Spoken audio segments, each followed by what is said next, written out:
ಎಲ್ರಿಗೂ ನಮಸ್ಕಾರ.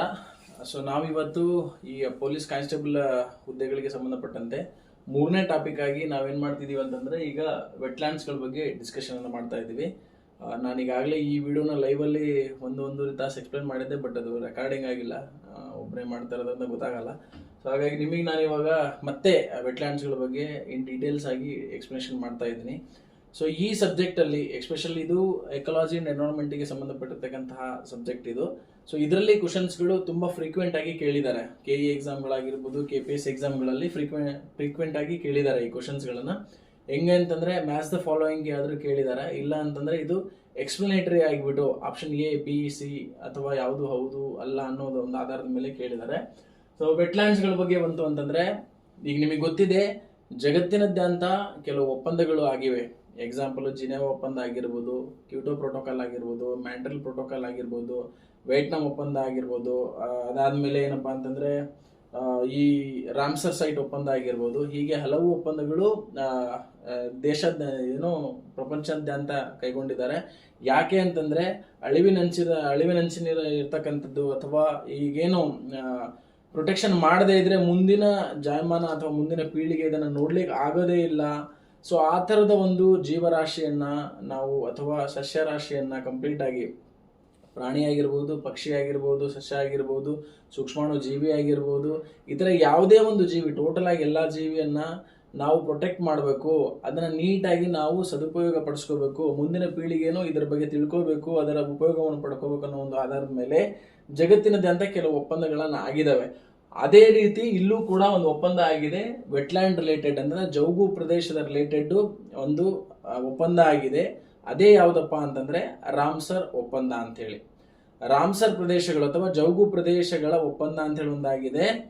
ಎಲ್ಲಿ ಅಂತಂದ್ರೆ 1971ರಲ್ಲಿ ಫೆಬ್ರವರಿ 2ನೇ ತಾರೀಕು 1971 ಫೆಬ್ರವರಿ 2ನೇ ತಾರೀಕು ಜೌಗು ಪ್ರದೇಶಗಳಿಗೆ ಸಂರಕ್ಷಣೆ ಮಾಡಲಿಕ್ಕೆ ಮತ್ತು ಅದರ ಸುಸ್ಥಿರವಾಗಿರ್ತಕ್ಕಂತಹ ಒಂದು ಯುಟಿಲಿಟಿ ಅಥವಾ ಯೂಸಸ್ ಅನ್ನ ಬಳಕೆ ಮಾಡ್ಕೊಳ್ಳಿಕ್ಕೆ ಜಗತ್ತಿನ 170ಕ್ಕೂ ಅಧಿಕ ರಾಷ್ಟ್ರಗಳು ಸಹಿ ಹಾಕುವುದರ ಮೂಲಕ ಹೌದು ನಾವು ನಮ್ಮ ದೇಶಗಳಲ್ಲಿ ಬರುವಂತಹ ಜೌಗು ಪ್ರದೇಶಗಳನ್ನ ಸಂರಕ್ಷಣೆ ಮಾಡ್ತೀವಿ, ಅದರ ಸುಸ್ಥಿರವಾಗಿ ಅದನ್ನು ಯುಟಿಲೈಸ್ ಮಾಡ್ಕೊಂತೀವಿ, ಮುಂದಿನ ಪೀಳಿಗೆಗೂ ಅದು ಉಪಯೋಗವಾಗುವಂತಹ ಒಂದು ರೀತಿಯಲ್ಲಿ ನಾವು ಅದನ್ನ ನೋಡ್ಕೊಂಡು ಹೋಗ್ತೀವಿ ಅನ್ನೋ ಒಂದು ಆಧಾರದ ಮೇಲೆ ಈ ಒಪ್ಪಂದವನ್ನು ಮಾಡ್ಕೊಂಡಿದ್ದಾರೆ.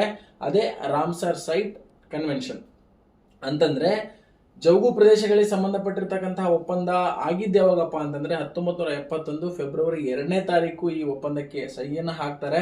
ಆದ್ರೆ ಭಾರತ ಇದಕ್ಕೆ ಅಧಿಕೃತವಾಗಿ ಯಾವಾಗ ಸಹಿ ಹಾಕಿರಲ್ಲ, ಅದನ್ನ ಆಮೇಲೆ ಬಂದು ಹೇಳ್ತೀನಿ. ಆದ್ರೆ ಅದು ಸಹಿ ಹಾಕಿರ್ತಕ್ಕಂಥ ಒಪ್ಪಂದವು ಯಾವಾಗ ಅದು ಜಾರಿಗೆ ಬಂತು ಅಂತಂದ್ರೆ 1975 ಡಿಸೆಂಬರ್ 21ನೇ ತಾರೀಕು ಅದು ಇರಾನ್ ದೇಶದ ರಾಮ್ಸರ್ ಎನ್ನುವ ಒಂದು ಪ್ರದೇಶದಲ್ಲಿ ಏನ್ 1971 ಫೆಬ್ರವರಿ 2ನೇ ತಾರೀಕು ಸಹಿಯನ್ನ ಹಾಕಿದ್ರು, ಅದೇ ಒಪ್ಪಂದ ಜಾರಿಗೆ ಅಫಿಷಿಯಲಿ ಯಾವಾಗ ಬಂತು ಅಂತಂದ್ರೆ 1975 ಡಿಸೆಂಬರ್ 21ನೇ ತಾರೀಕು ಅದು ಅಫಿಷಿಯಲ್ ಆಗಿ ಜಾಯಿನ್ ಆಯ್ತು.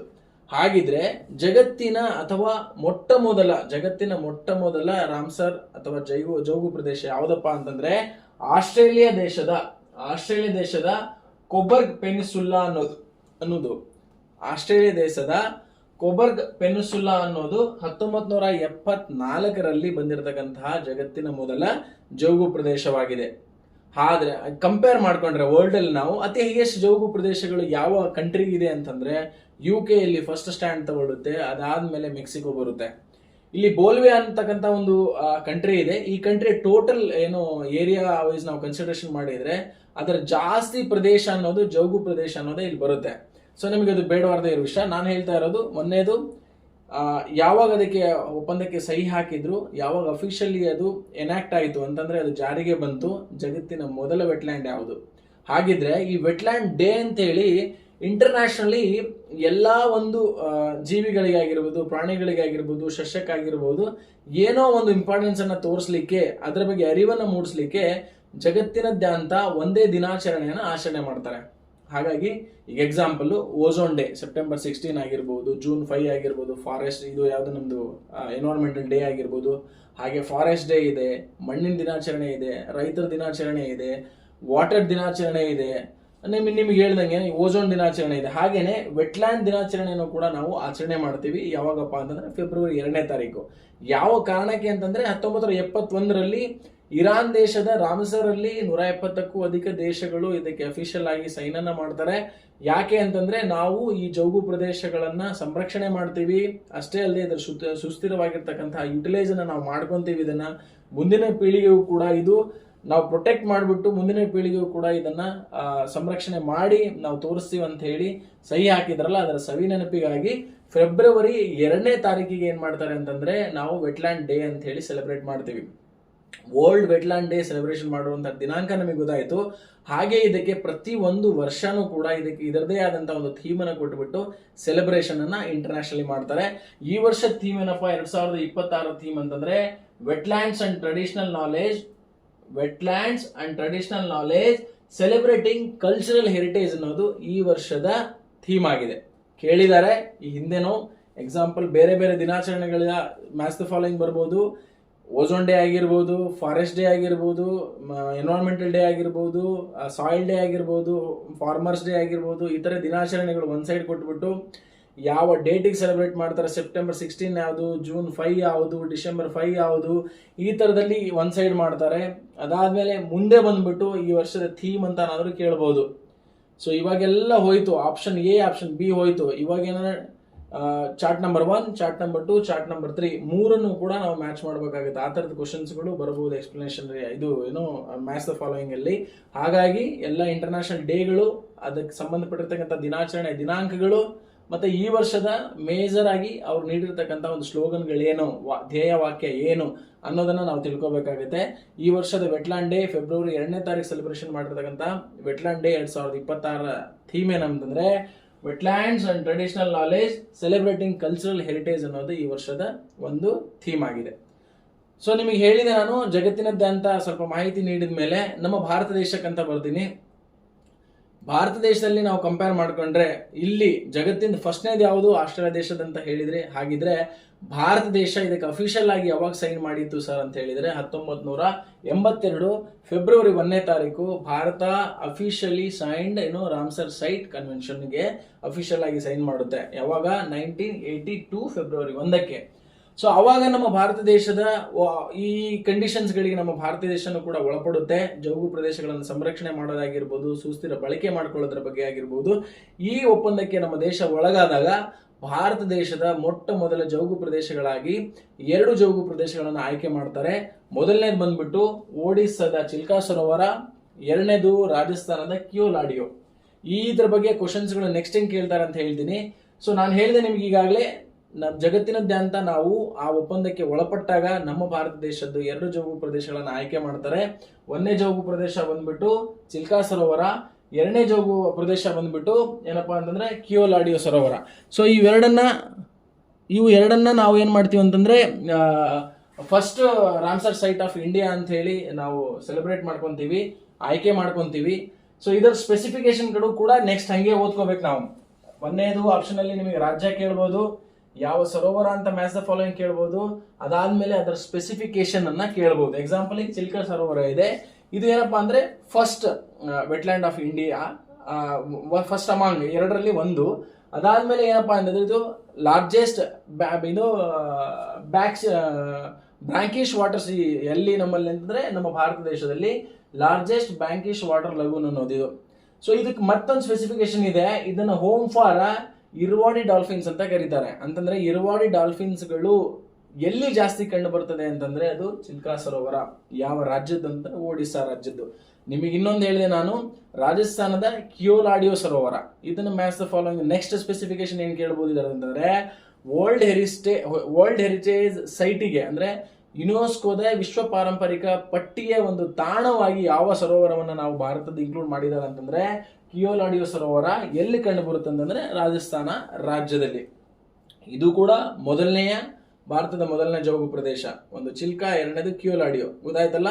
ಚಿಲ್ಕಾ ಸರೋವರ ಏನಪ್ಪಾ ಅಂತಂದ್ರೆ home for Irrawaddy dolphins, largest brackish water lake in water lagoon in India, as well as it's the first ಜೌಗು ಪ್ರದೇಶ ಭಾರತ ದೇಶದ್ದು. ಹಾಗೇನೆ ಕಿಯೋಲಾಡಿಯೋ ರಾಜಸ್ಥಾನ ರಾಜ್ಯದ್ದು.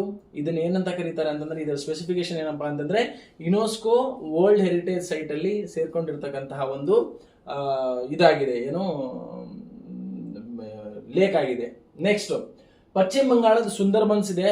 ನಿಮಗೆ ಈಗಾಗಲೇ ಗೊತ್ತು, ಸುಂದರ್ಬನ್ಸ್ ಅಂತಂದ್ರೆ ಜಗತ್ತಿನ ಅತಿ ಹೈಯೆಸ್ಟ್ ಸುಂದರ್ಬನ್ಸ್ ಅನ್ನ ಹೊಂದಿರತಕ್ಕಂತಹ ಯಾವುದಾದ್ರೂ ದೇಶ ಇದೆ ಅಂತಂದ್ರೆ ಅದು ಭಾರತ ದೇಶದ್ದೇ. ನಮ್ಮ ಗಂಗಾ ನದಿ ತೀರಕ್ಕೆ ಕಂಡು ಬರುವಂತದ್ದು ಸುಂದರ್ಬನ್ಸ್ ಕಾಡುಗಳು.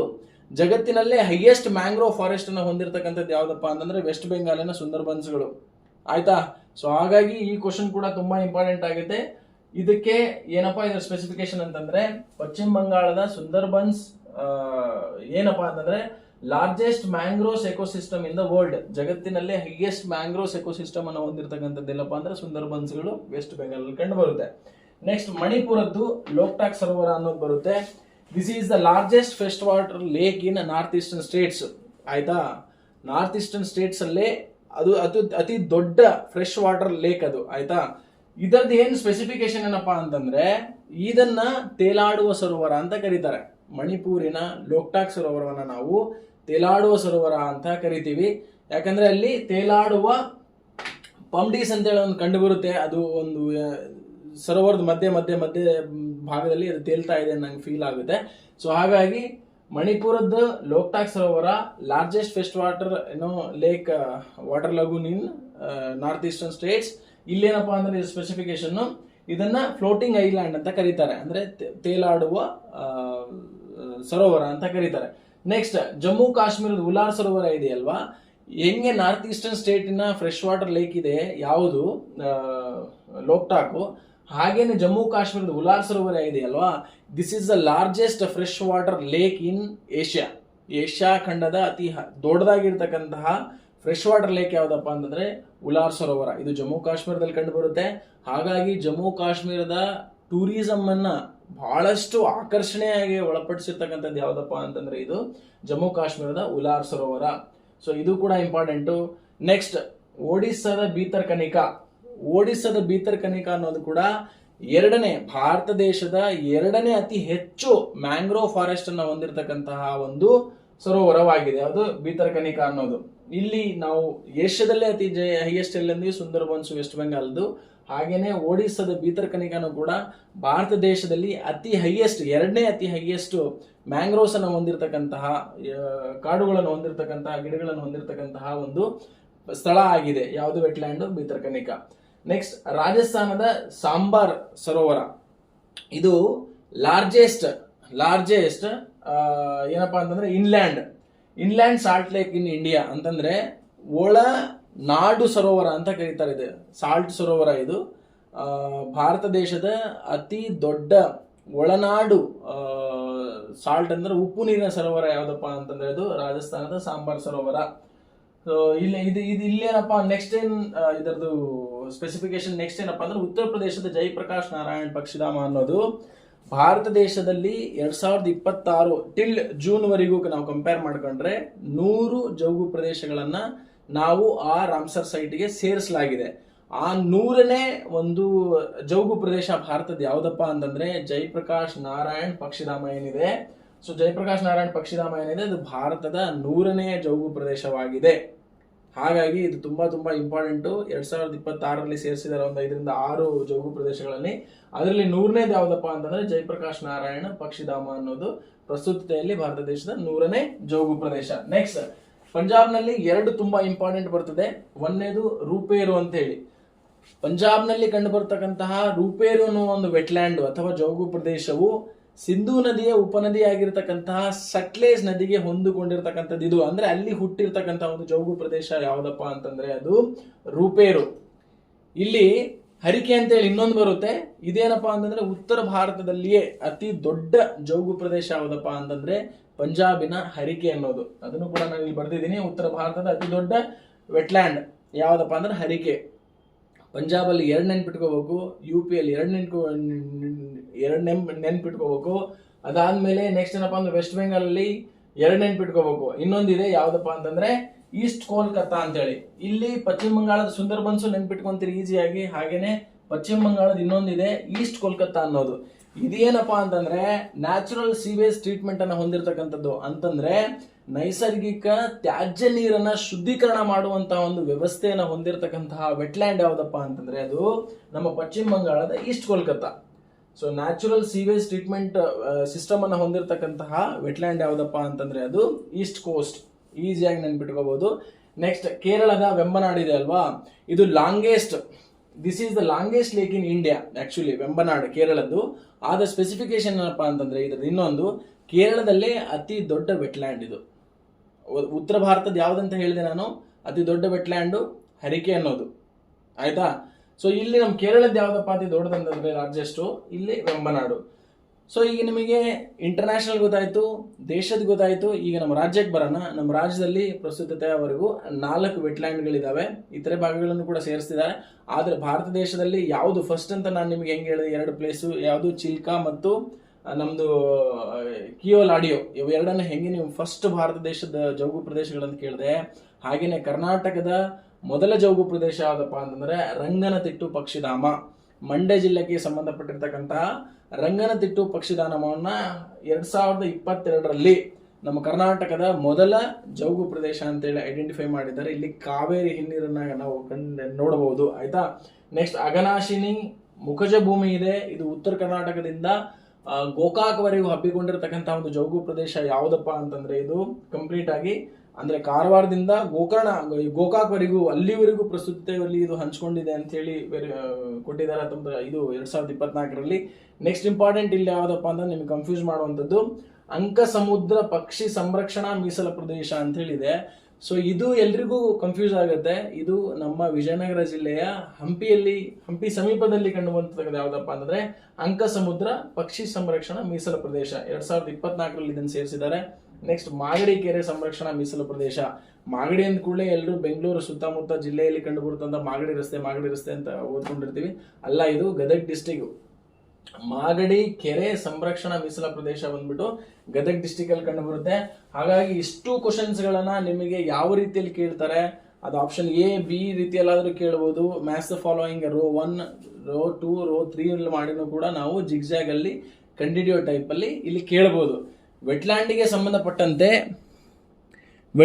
ಸಂಬಂಧಪಟ್ಟಂತೆ ಏನಪ್ಪಾ ಅಂತಂದ್ರೆ ಏನ್ ಕ್ವಶನ್ಸ್ ಬರ್ಬೋದು ಅಂದ್ರೆ, ಒಂದನೇದು ವೆಟ್ಲ್ಯಾಂಡ್ ಡೇ, ಅದಾದ್ಮೇಲೆ ರಾಮ್ಸರ್ ಅನ್ನೋ ಪ್ಲೇಸ್ ಎಲ್ಲಿದೆ, ಈ ವರ್ಷ ಥೀಮ್ ಏನು, ಆಯ್ತಾ, ಜಗತ್ತಿನ ಮೊದಲ ವೆಟ್ಲ್ಯಾಂಡ್ ಯಾವುದು, ಜಗತ್ತಿನಲ್ಲಿ ಹೈಯೆಸ್ಟ್ ವೆಟ್ಲ್ಯಾಂಡ್ ಹೊಂದಿರತಕ್ಕಂಥ ದೇಶಗಳು ಯಾವುದು, ಹಾಗಿದ್ರೆ ಭಾರತ ದೇಶ ಇದಕ್ಕೆ ಯಾವಾಗ ಸೈನ್ ಹಾಕ್ತು, ಆಯ್ತಾ, ಭಾರತ ದೇಶದ ಮೊದಲ ಯಾವುದು ವೆಟ್ಲ್ಯಾಂಡ್ಗಳು ಯಾವ್ಯಾವು, ಹಾಗಾದ್ರೆ ಚಿಲ್ಕಾ ಸರೋವರದ ಸ್ಪೆಸಿಫಿಕೇಶನ್ ಏನು, ಕಿಯೋಲಾಡಿಯೋ ಸರೋವರದ್ದು ಸ್ಪೆಸಿಫಿಕೇಶನ್ ಏನು, ಉಲಾರ್ ಸರೋವರದ್ದು ಸ್ಪೆಸಿಫಿಕೇಶನ್ ಏನು, ಸಾಂಬಾರ್ ಸರೋವರದ ಸ್ಪೆಸಿಫಿಕೇಶನ್ ಏನು, ಅದಾದ್ಮೇಲೆ ನೆಕ್ಸ್ಟ್ ನಿಮಗೆ ಹರಿಕೆ ಅಂತ ಹೇಳಿದೆ, ಹರಿಕೆದು ಆ ಸರೋವರದ ಸ್ಪೆಸಿಫಿಕೇಶನ್ ಏನು, ಅದಾದ್ಮೇಲೆ ಈಸ್ಟ್ ಕೋಸ್ಟ್ ನಮ್ದು ಯಾವುದು ಕೋಲ್ಕತ್ತದ್ದು ಯಾವುದು, ಅದಾದ್ಮೇಲೆ ನೆಕ್ಸ್ಟ್ ಏನಪ್ಪಾ ಅಂತಂದ್ರೆ ಬೀತರ್ಕನಿಕದ್ ಏನು, ಉಲಾರ್ ಸರೋವರದ್ದು ಏನು, ಜಯಪ್ರಕಾಶ್ ನಾರಾಯಣ್ ಸರೋವರ ಪಕ್ಷಿಧಾಮದ್ದು ಏನು ಇದು ಸ್ಪೆಸಿಫಿಕೇಶನ್, ರೂಪೇರು ಇದರದ್ದು ಸರೋವರದ್ದು ನೆಕ್ಸ್ಟ್ ಆ ಜೌಗು ಪ್ರದೇಶದ್ದು ಏನ್ ಸ್ಪೆಸಿಫಿಕೇಶನ್, ವೆಂಬನಾಡಿಂದು ಏನ್ ಸ್ಪೆಸಿಫಿಕೇಶನ್, ನಮ್ಮ ರಂಗನತಿಟ್ಟಿಂದು ಏನ್ ಸ್ಪೆಸಿಫಿಕೇಶನ್, ಅಂಕ ಸಮುದ್ರ ಪಕ್ಷಿಧಾಮ ಆಗಿರ್ಬೋದು, ಮತ್ತೆ ಮಾಗಡಿ ಕೆರೆ ಸಂರಕ್ಷಣಾ ಮೀಸಲು ಪ್ರದೇಶ ಆಗಿರ್ಬೋದು, ಅಘನಾಶಿನಿ ಆಗಿರ್ಬೋದು, ಇವು ಯಾವ ಜಿಲ್ಲೆಗೆ ಬರ್ತವೆ, ಯಾವ ಇಸ್ವಿಲ್ ಕೊಟ್ಟರು, ಅದಾದ್ಮೇಲೆ ಯಾವುದು ಫಸ್ಟ್ ಅಂತ ಕೇಳ್ತಾರೆ, ಕರ್ನಾಟಕದ ಮೊದಲು, ಭಾರತ ದೇಶದ ಯಾವ್ದು ಅಂತ ಕೇಳ್ತಾರೆ, ಲಾಂಗೆಸ್ಟ್ ಬ್ಯಾಂಕ್ ವಾಟರ್ ಯಾವುದು, ಉತ್ತರ ಭಾರತದ ಅತಿ ದೊಡ್ಡ ಜೌಗು ಪ್ರದೇಶ ಯಾವುದು, ಕೇರಳದ ಅತಿ ದೊಡ್ಡ ಜೌಗು ಪ್ರದೇಶ ಯಾವುದು, ಅದಾದ್ಮೇಲೆ ಜಗತ್ತಿನಲ್ಲೇ ಅತಿ ಹೈಯೆಸ್ಟ್ ಸುಂದರ್ಬನ್ಸ್ ಕಾಡುಗಳನ್ನು ಹೊಂದಿರತಕ್ಕಂಥದ್ದು ಯಾವುದು, ಸೆಕೆಂಡ್ ಒನ್ ಯಾವುದು. ಸೊ ಈ ತರದ ಕ್ವಶನ್ಸ್ ಗಳನ್ನ ಕೇಳ್ತಾರೆ. ತೇಲಾಡುವ ಸರೋವರ ಯಾವುದು, ಇನ್ಲ್ಯಾಂಡ್ ಅಥವಾ ಒಳನಾಡು ಸಂರಕ್ಷಣಾ ಮೀಸಲು ಜೌಗು ಪ್ರದೇಶ ಯಾವುದು ಅಂತೇಳಿ ಕ್ವಶನ್ಸ್ ಗಳನ್ನ ಕೇಳ್ತಾರೆ. ಏನೇ ಕೇಳಿದ್ರು ಈ ನೋಟ್ಸ್ ಅಲ್ಲಿ ಬಿಟ್ಟು ಬೇರೆ ಎಲ್ಲೂ ಹೋಗಲ್ಲ. ಹಾಗಾಗಿ ನೀವು ಎಷ್ಟರ ಮಟ್ಟಿಗೆ ಚೆನ್ನಾಗಿ ಓದ್ಕೊಂತಿದ್ದೀರಾ ಇಲ್ಲೇ ಗೊತ್ತಾಗುತ್ತೆ. ಇದ್ರ ಮೇಲೆ ಇನ್ನೂ ಹೆಚ್ಚಿನ ವಿಷಯಗಳು ನಿಮಗೆ ತಿಳ್ಕೊಬೇಕಂತಂದ್ರೆ ದಯವಿಟ್ಟು ತಾವು ತಿಳ್ಕೊಳ್ಬಹುದು. ಏನಾದರೂ ಇತ್ತು ಅಂತಂದ್ರೆ ನಮಗೂ ಕೂಡ ನಮ್ಮ ಕಮೆಂಟ್ ಬಾಕ್ಸ್ ಅಲ್ಲಿ ಹೇಳಿ, ಇಂಥ ವಿಷಯಗಳನ್ನು ನೀವು ಇದರಲ್ಲಿ ಕವರ್ ಮಾಡಬೇಕಾಗಿತ್ತು ಅಂತ ನಾವು ಕೂಡ ಅದನ್ನ ಪ್ರಿಪ್ರೇಷನ್ ನೆಕ್ಸ್ಟ್ ನಾವು ಏನು ಮಾಡ್ತಾ ಇದೀವಿ ಅದಕ್ಕೆ ನಾವು ಆ್ಯಡ್ ಅಪ್ ಮಾಡ್ಕೊತೀವಿ. ಎಲ್ರಿಗೂ ಒಳ್ಳೇದಾಗಲಿ. ಇದು 3ನೇ ಕಾನ್ಸೆಪ್ಟು ಕರೆಂಟ್ ಅಫೇರ್ಸ್ ಮೇಲೆ ಮತ್ತೆ ನಮ್ಮ ಅಪ್ಲೈಡ್ ಒಂದು ಸಬ್ಜೆಕ್ಟ್ ಮೇಲೆ ತೆಗೆದಿದ್ದೀನಿ. ಹಾಗಾಗಿ ಇದು ಕೂಡ ಇಂಪಾರ್ಟೆಂಟು. Thank you.